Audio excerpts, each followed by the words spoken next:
Welcome to Lockbox, a podcast providing real estate professionals with action items for success.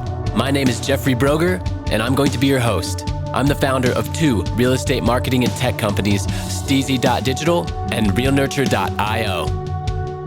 In this podcast, you'll learn from top 1% real estate and mortgage brokers the exact secrets to their success. Welcome to Lockbox. Welcome to Lockbox. My name is Jeffrey Brogger, and I am here today with Zev Friedis. Zev, thank you so much for being with us. Hi, thank you, Jeff. Thanks for having me. Absolutely. So start it off. Tell our listeners who you are and where you're from. Okay, my name is Zev Friedis. I am a broker from Boca Raton, Florida. I run both residential and commercial real estate brokerage called ZFC Real Estate. Love it. And, before you got into your real estate career over the last 20 years, and, we'll get into everything that ensued during that time, which is very interesting. What got you into real estate in the beginning? Like, what was your first exposure to real estate? Right. So that's interesting because I got into it like most people, which is kind of by accident. I really don't think that you ever meet a child who says, when I grow up, I want to be a realtor, right? Pretty much everyone in this industry came from somewhere else. Some came just thinking of not just myself, but the agents who I've coached, the agents who have worked under me. Some of them have been lawyers, some have been hedge fund managers, and some have been uneducated and been, blue collar or just all walks of life. But nobody really sets out to be a realtor. It's just I don't know why. It's just the way it is. So for me, it was the same thing. Prior to getting into this business, I had a corporate job. I was a product marketing manager for a Fortune 100 company, and I was doing very well. I was climbing the corporate ladder. I was traveling all over the world with a company credit card. And it was certainly a good experience. But, as life goes on and you have a young family at home, that kind of gets old and, you want to be home. But the company I worked for wanted me not only to keep doing that, but if I were to advance an organization, they expected me to relocate to wherever the next promotion was. Oh, wow. And I didn't want to do that. And I'm not knocking the company. It's, again, Fortune 100 company. It was a wonderful experience. But, they're always buying companies and they always need, I was a product marketing manager. So the next step would be a general manager. And that would mean, if they acquire a company in another state, that would be opportunity for me. But I didn't want to go to another state. I had left a career in New York to move to Florida in the 1990s because I wanted to live in Florida. So I was not open to relocating to wherever they bought something this year. Now, prior to getting to this crossroads, I had been investing in real estate just for myself. Just because I was smart enough to understand the value proposition of investing in real estate. And I can get into all of that. I think anyone in this industry understands why real estate is an appreciating asset. It's a hedge against inflation. And then when you add in leverage to it, if you can buy a piece of property with 20% down and the property increases 20%, you made 100%. So that's the magic of real estate. So I had moved to Florida. And one of the main reasons I moved to Florida in the 90s was because I was in my early 20s living in New York and renting an apartment and realized it's going to take a miracle for me to be able to own my own house, let alone investment properties. You just simply couldn't rent a house in New York you couldn't bring in enough rent money in New York to cover the mortgage, right? So I had family here. I was familiar with the area. So I said, I'm going to go to Florida because in Florida, this is 20 plus years ago, but in Florida, I can buy a house for, $150,000, $200,000 at the time, right, which you couldn't do in New York. So I came here and I did. And then I bought another one and another one. And then I had my day job and I was traveling and my real estate investing kind of took a backseat because I wasn't around too much. And then when I got to this crossroads where do I want to relocate or not, I said no. So I quit my job and didn't really know what I was going to do. But everyone else, I had my license. So I said, hey, if I can sell a house this month, then I can defer my job hunt for another month. And that's what I did. I sold my neighbor a house and I made basically a commission equal to 1 month's salary at my job. So I did that again and I did that again. And what I ran into is something that most realtors run into, which is, if you go to any of the big brokers, or if you go to any of the big real estate education books or courses or coaches or whatever, they tell you sphere of influence, print out business cards and hand it out to everybody, give it to the people in the grocery, give it to your mechanic, give it to everybody. Sphere of influence, friends, family. And of course, that's great. I mean, sure, sell them all a house. But the problem is you exhaust that. So all your friends and relatives are all settled into their new homes, and you still need to make a living. Mm-hmm. So I ran into that. So I want to stop you there. Yeah. So you've transitioned now out of your W-2 job, and you're in Florida as a real estate professional, and you also have some investment properties at this point, right? Yeah, that's great. Okay. So then moving forward then, prior to me hitting record today, you talked about building a brokerage up to 250 agents and successfully exiting from that. Yes. Which is like the dream of so many top brokers out there that are my listeners, thinking, man, I've been doing this for like 15, 20 years. I'd really love to escape the day-to-day and maybe even sell my brokerage. Right. Like that's literally the point they're at in their career, and you've done it. And so I would love to dive into that journey. Sure. So, I mean, I'll tell you, I had that same dream. It's a tough business. There's burnout, and, the old joke in the business when you become the broker, right? And, everyone wants to cash out and not have to do this anymore. And I had that dream too. I was doing well. I was making a lot of money, and I can get into how I ran the business and why it was so profitable, but it was very profitable. So that wasn't my issue, but I honestly, looking back, not sure why, but I did have that same dream. Let me cash out and be set. I can tell you that now I regret that, and which is why I'm back in the business now. I sold my company in 2014. I stayed on for a year to help them. That was part of the deal. Then I retired for a very short amount of time. And then I came back to the company to help them some more for a number of years. Then I phased out. My non-compete's been over for a number of years now. Now I'm back in it. This is not a reflection of my deal or anything like that, just on a personal level. If I could go back in time, I would not sell it. Interesting. Even though it was a huge success for me. Right. Because you ended up circling back and needing to kind of wait out a non-compete. And then, now you're rebuilding again. But you would have rather just kept it that whole time, right? Right. So, I mean, be careful what you wish for, So I'll tell you, it was tough for me when I was retired. I grew up with nothing. I'm a self-made man, like really struggled at first. And everything I have, I've worked really hard for. Everything I have also came to me in one form or another from real estate, whether it's investment properties, commissions, or whatever. Real estate is really, I don't know a better way to make a lot of money.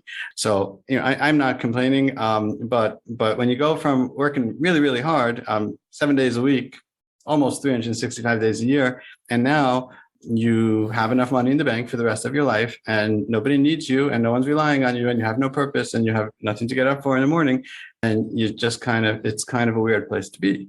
And what I found interesting was not only was it unfulfilling, I got no mercy from anybody. I tried to explain to people how not fun it was, and people would be like, "Oh, cry me a river." Everyone's like, "Pity you." Oh gosh, right? I retired early, and right. But the truth is, I mean, my business was everything to me. It was my purpose. I mean, there was 250 agents. That means there were 250 families. So let's say at a minimum, 500 people or 700 people whose livelihood came from, and not to say from me, like I'm, patting myself on the back, but from this thing that I created. So it was very rewarding and fulfilling, and it was really, my purpose. And you sell it and you get money. All of that gets reduced to just a bunch of zeros on your bank statement. Yeah. No, it makes sense. Makes sense, especially if what you're doing is in line with your ultimate purpose, and maybe you don't realize it then, but to have the time to reflect and be like, oh gosh, that was my purpose and I sold it. Right. And then, just speaking financially, I got a very good deal and it all worked out. But there's two different kinds of money. There's money coming in, right? Income. And then there's money in the bank. And of course, when money's coming in, the goal is to put it in the bank and to amass money in the bank. But even if you do that and you have plenty of it in the bank, when there isn't money coming in, it doesn't feel so good. It doesn't matter how deep the well is. If you're going back to the well every day, even if the well's deep enough to last the rest of your life, it's still not the same as when the well is filling up every day. Sure. Makes sense. Yeah. And I think a lot of people can't relate, but they can understand that concept, right? When you're just bleeding the well dry every single day, it's different level of feeling towards everything, self-worth, motivation. You're just like, oh my gosh, like, you know, I need to go get up and do something.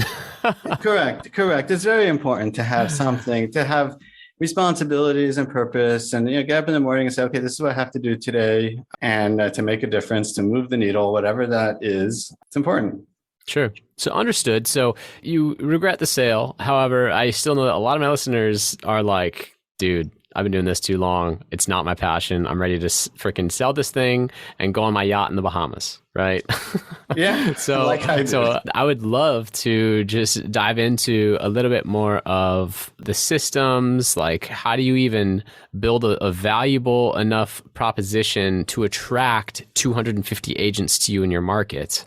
I guess that's kind of the first thing, is like, how does that even happen?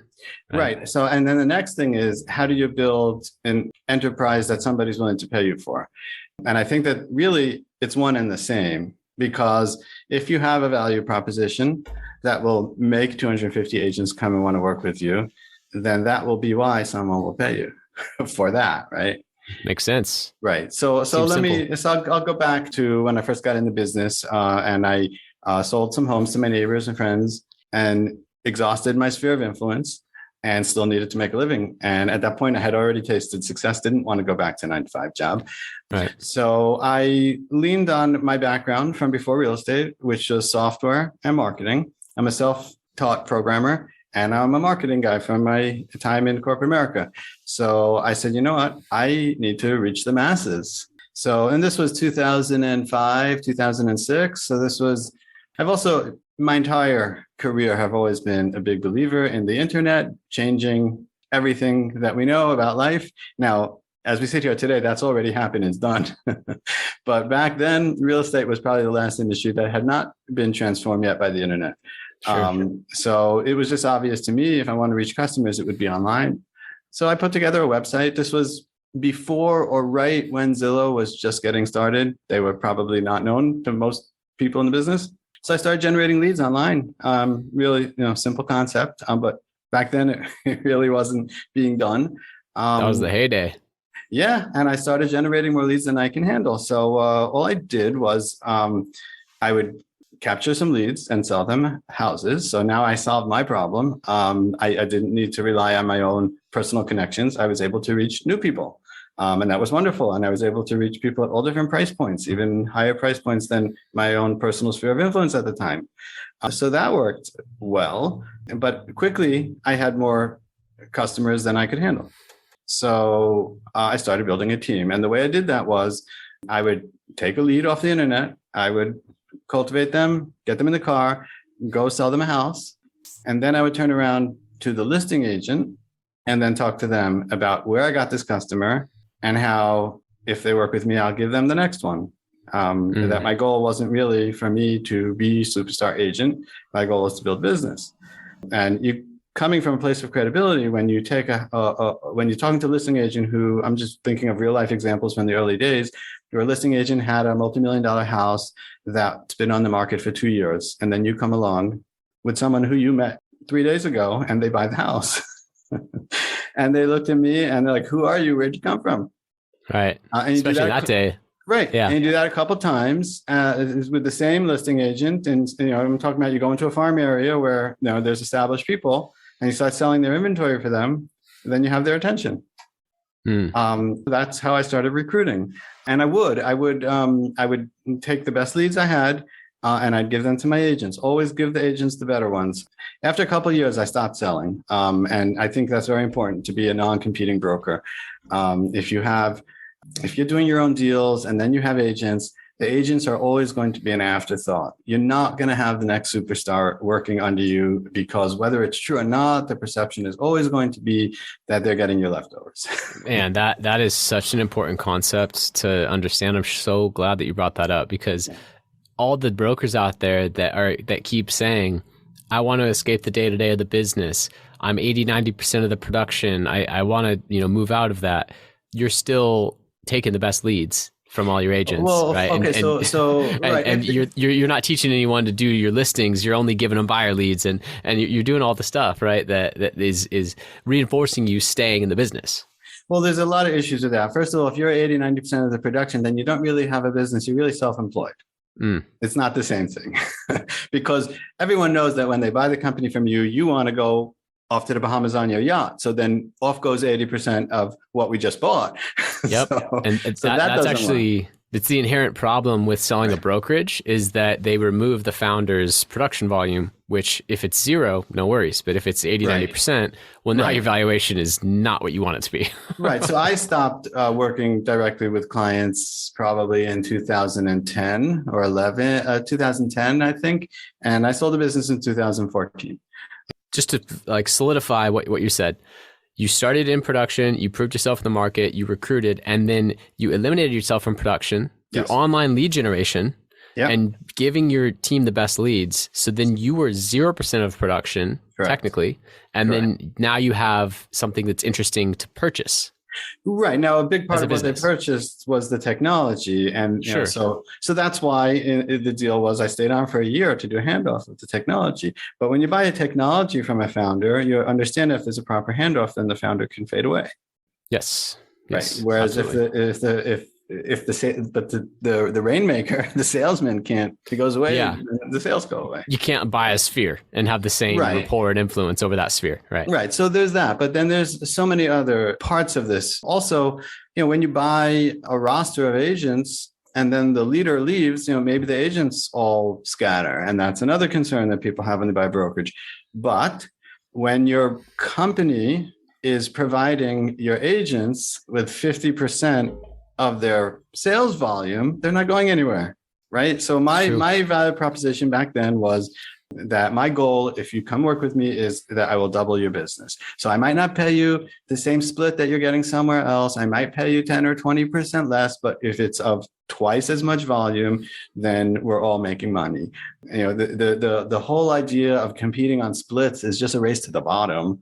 It is. It's like any business. If you compete on price, then there's always someone willing to work for less than you. Then you're a commodity and you race to the bottom. Right. Are you open to sharing your split when you were generating leads and providing deals for them? Oh, yeah. Back then I was generating several hundred leads a day, and you know we didn't have 250 people overnight. It grew. So, but the goal was, you know, it ebbs and flows. But the goal was for any agent that's on the program that you'd give them an average of a lead or two a day. You know, maybe they get 5 one day and on the next day, but they're building a pipeline, and we created a entire system to cultivate those leads. So it wasn't just like, oh, here's someone and give it a shot, and then you know they fall off the back. We had a whole system. We learned a lot about what it takes to cultivate online leads, which is sometimes up to 2 years. So you need a system. Again, I leaned on my experience in working for a Fortune 100 company with marketing. I learned a very basic concept there, which is if you do advertising, your target audience needs to see your ad 5 times before they notice it.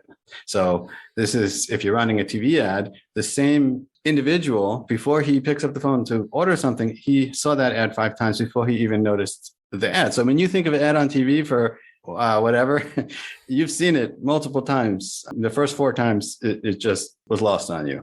So when you understand that, then you understand if someone comes on your website and clicked on a property and they filled out a form, and then you call them and don't get them, you might put them in your CRM. It doesn't mean they're calling you next year to buy a house. Right. But if you can stay in front of them, get them to come back to the website, let them know every time there's new listings. I mean, this stuff is more commonplace today than it was back then, but I still don't know how many people really understand how it all, you know, the importance of why these things are done that way.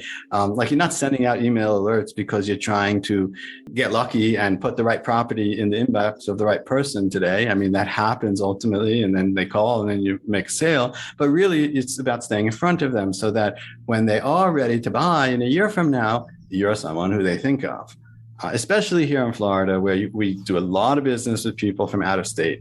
So if someone's up in New York and they're Googling about places in Florida and they stumble into your website, then it doesn't mean that next year when they come down here that they're going to remember you, or they don't even know like how they that they did or how they got into your system. But if you stay in front of them for a year or sometimes two, then you'll be the one, hopefully, that they call when they're ready. So, I can go off a lot of different tangents here. There's a lot of competition now. I do want to stop you there. You touched on a good point, and I'd love to just extrapolate a little bit more value for my listeners out of that. So you mentioned you had a website early. That's phenomenal. That's a conduit to have a lead form and capture leads. But now you need to drive traffic to it. And it's either organic or paid, right? You either have incredible search engine optimization, which was easier back then than it is today, but it's either organic or you're paying per clicks on Google, or now it's very common to do social media paid advertising, right? So back then, what were you doing for traffic? So back then it was all natural, organic search engine optimization, which, by the way, is still the best. Still so traffic. Powerful. Still the best. Yes, it's harder to do it now. It's still by far the most valuable. And I can tell you why. Many reasons. I mean, the very basic idea is someone goes to Google and says, homes for sale in XYZ. You're not pushing out in front of people, hey, I have houses for sale. I have houses for sale. They're coming and saying, I'm looking for a house. They're asking a question. You're providing an answer. So they're looking. If someone sees an ad on TV, I don't know, you got to catch them on the right time. It's a shot in the dark. You got to put that ad in front of them right on the day or week that they're thinking about buying a house. And then they have to be right in this moment while they're sitting on their couch, ready to act on it and write down your number, which is probably not going to happen. But if someone's sitting at their computer typing into Google, looking for homes for sale in such and such place, and they come onto your website and see homes for sale in that place, they'll click on it. They have intent. Correct. Now, pay-per-click theoretically is the same, but in my experience, there's a lot of issues with pay-per-click. I'm sure Google does not want people to understand this because this is how they make their money. But the pay-per-click ads, first of all, they're too expensive. It's a bidding system.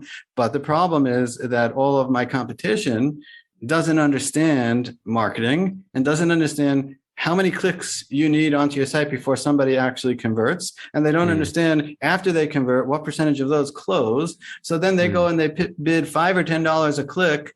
And you can't make money if you pay that per click. If that's the top of the funnel, then what comes out the other end, it's going to be a losing proposition. So people bid too much. It's too expensive. You can't make money that way.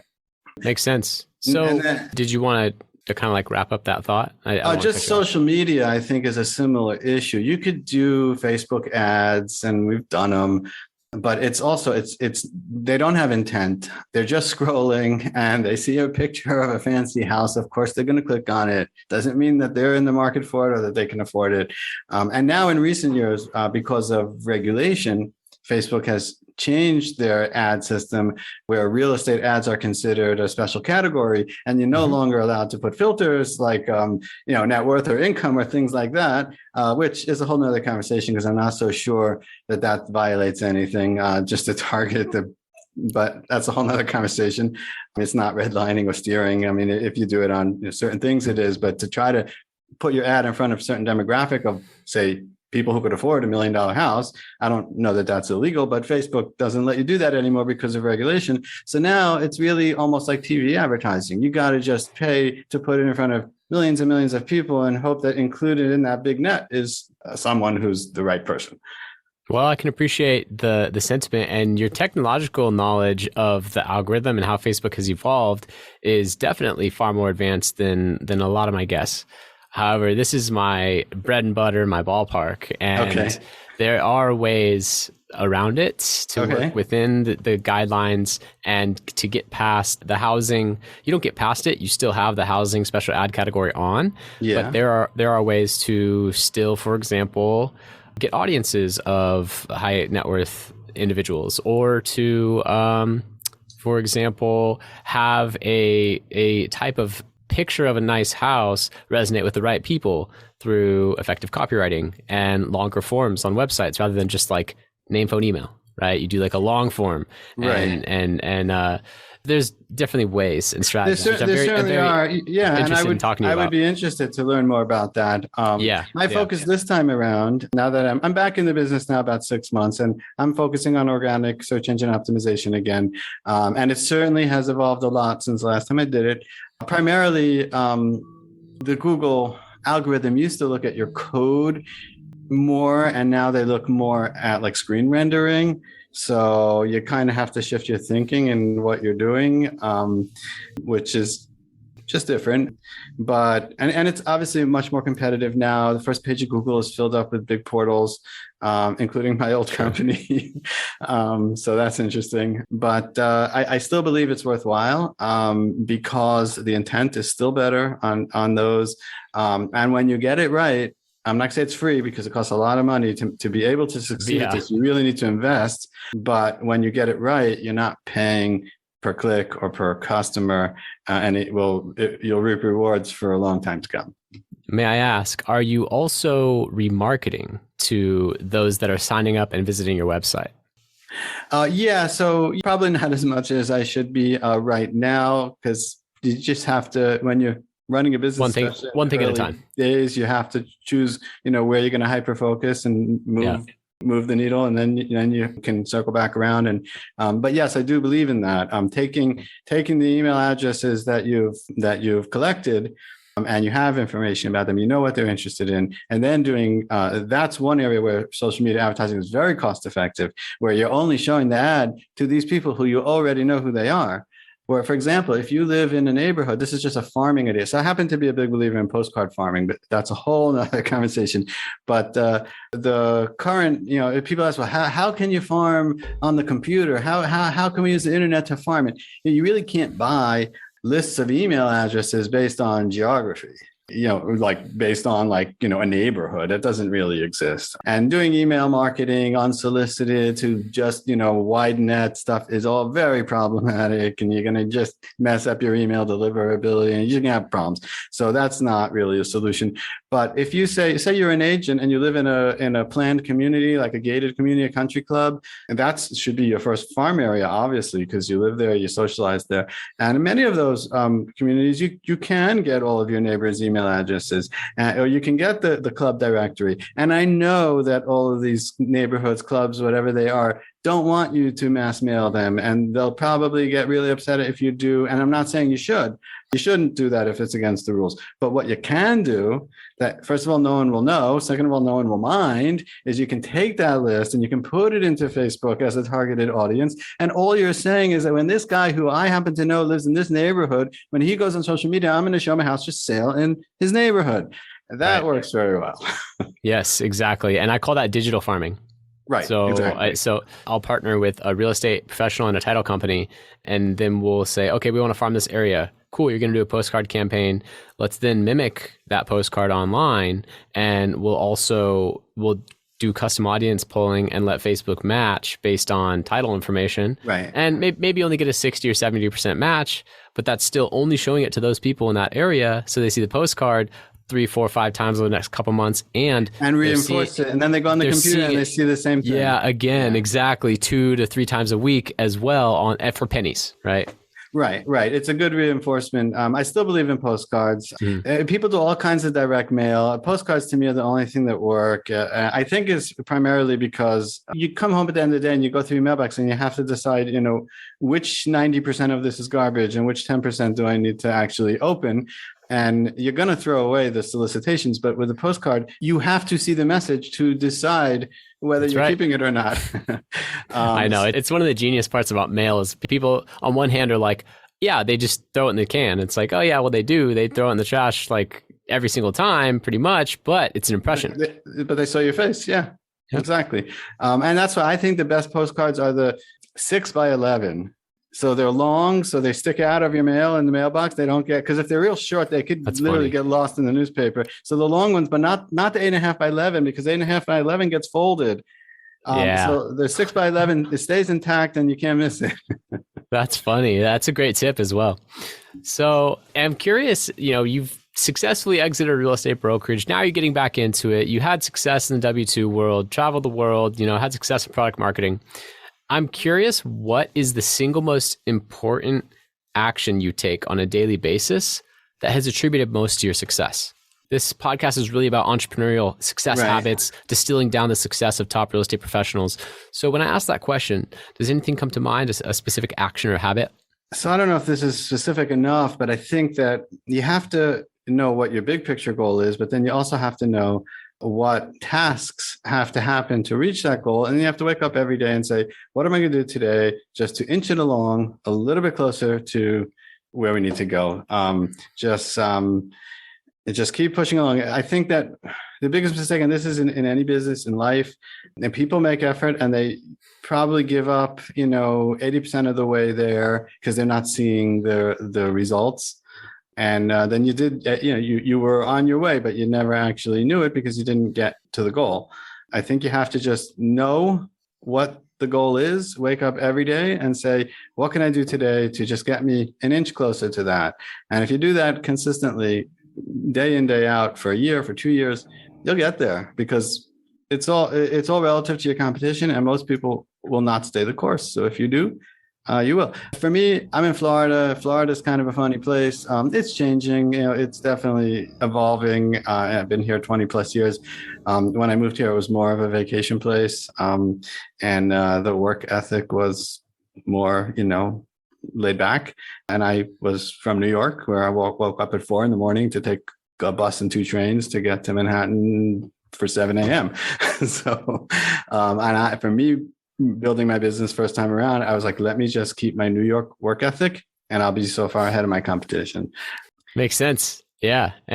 Coming from that world in New York and then bringing that type of work ethic to Florida, you're already set up for success. Right. But a lot of people move from there to here and then they fall into the trap of being in vacation mode. One of the things I've always struggled with my agents was dress code. They come into the office in shorts and flip-flops, and no one in New York would go to work in flip-flops, but in Florida, it's Florida. I don't know what they think. I'm like, if you want to be on vacation mode, you'll be on vacation. If you want to make money, you be on vacation. And then I'd get things from them like, well, my clients were casual today. And I say, I understand that. Your clients are not at work. You are. Your clients are down here to play golf. And in between golf and the spa, they want to go look at a house. So they call you. But that doesn't mean you're playing golf or going to the spa today. So you don't, it's true. They don't expect you to look like them. For example, let's say you were getting divorced, right? And you went to see a divorce lawyer. Now you have to stop at your lawyer's office on the way back from the gym in the morning. So you come out of the gym in your sweats, looking like a mess, and you stop by your lawyer's office. That's fine. But if he was sitting behind his desk in his pajamas, I don't think you'd hire him. That's right. It's like my commercial broker mentor, one of the things he said, which stuck out in a training class, he was asked about dress code and he said, well, show up in your shorts and flip-flops with, 5 o'clock shadow, and I'm going to show up in a fitted suit, clean shaven, and kill you. Right. Exactly. You really can't overdress. If you overdress, people will, you could, not saying you should, but no, just take it to I an agree. extreme. You could show up in a tuxedo. People might be like, why is he wearing a tuxedo? But they're not going to think that you're a bum off the street. If you show up, in your gym clothes, they might not know that you're the agent. And that's just embarrassing.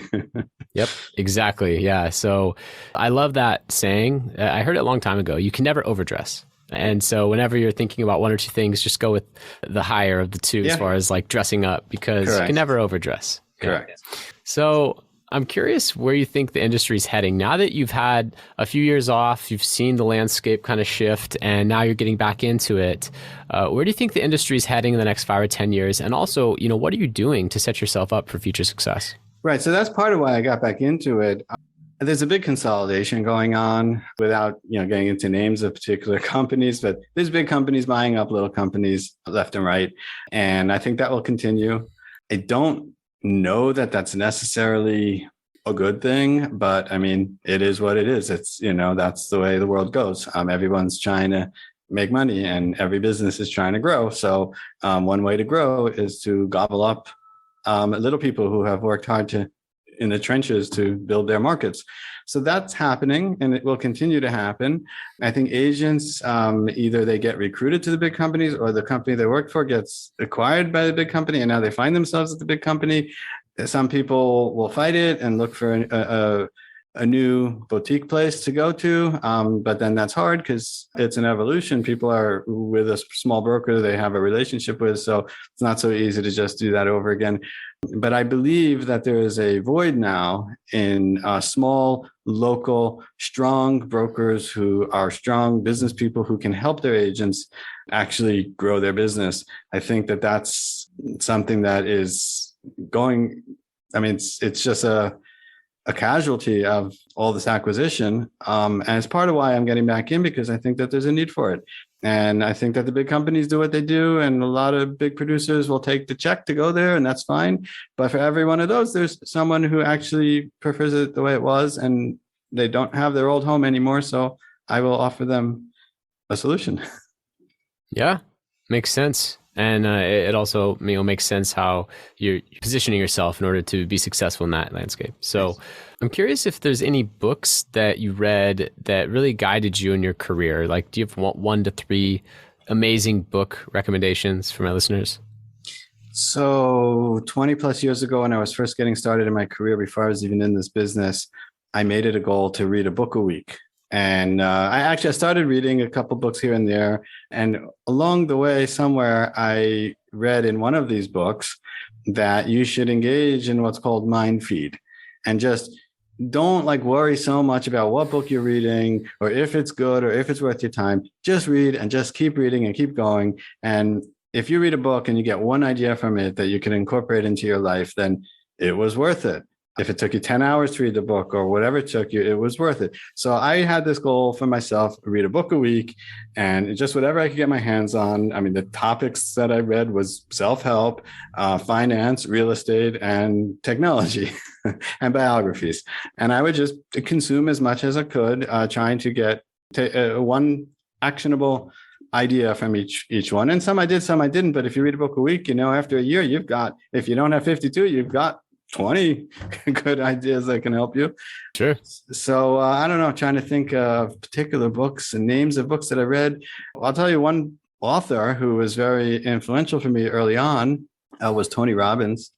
Of course. This was in the 90s. People didn't really know who he was unless you were up at 4 a.m. watching infomercials. Was that like the Personal Power and Personal Power? I listened to Personal Power in 1994. Those are the Personal Power days, yeah. So I'm a big Tony Robbins guy. I went to Unleash the Power Within in 2016, changed my life.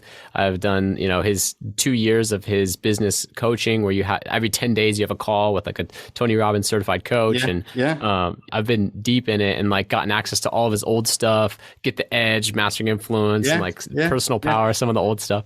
So I'm more of a recent Tony Robbins guy, but that's great to hear that early 90s you're on. I'll tell you a funny story about Tony. So in the 90s, I bought Personal Power. So I was in the 90s before I moved to Florida. I was living in New York, did not have money. I was I was in my 20s. I was trying to figure out how to get ahead. And I was up middle of the night watching TV, and I saw an infomercial for some audio program on how to buy real estate with no money down. I won't say the name of the program, whatever. I don't know if it's around anymore. And I bought it for a few $100s that I did not have at the time. And I got it, and I read the books and listened to the tapes, and it wasn't really something I could put into action. It was basically try to get people to sell you the house, but you're not going to pay them until later kind of thing. I was this is, and I felt like I spent money. It was irresponsible of me. I was really young and just starting out and didn't have extra money. So some time passes, and I'm up again in the middle of the night watching infomercials, and I see this Personal Power.